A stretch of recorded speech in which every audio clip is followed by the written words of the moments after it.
Welcome to Roll for Sushi. Let's roll. Fisherman's inventory. 10 hotete scallops. These are imported from Japan.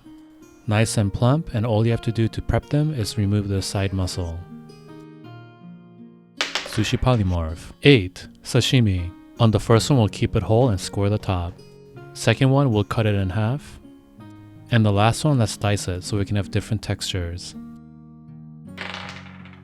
Mercers. 1 controlled chaos.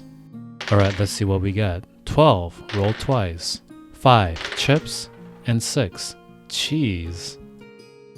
For chips, we're going to make gimbugak, which is a fried seaweed and rice snack in Korea. We're combining rice paper with seaweed and throwing it in the deep fryer. The oil should be about 350 degrees Fahrenheit, and it's really satisfying.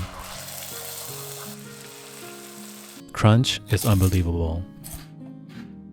So in our nori chips, let's go ahead and place our scallops in there. The soft texture should pair nicely with the crunchy chips. For the cheese, we're just using string cheese. And let's melt it with a torch. Finishing touches from the Magic Tavern. 1 spicy mayo. This is 3 parts Kewpie to 1 part sriracha. Let's hit this with a torch as well. It should caramelize really well. I am super excited to try this one. Let's give it a try. I don't want to give out a 10 out of 10, but this is near perfection. 9.5 out of 10. The crunch of the chip is perfect match for the soft creamy texture of the scallop.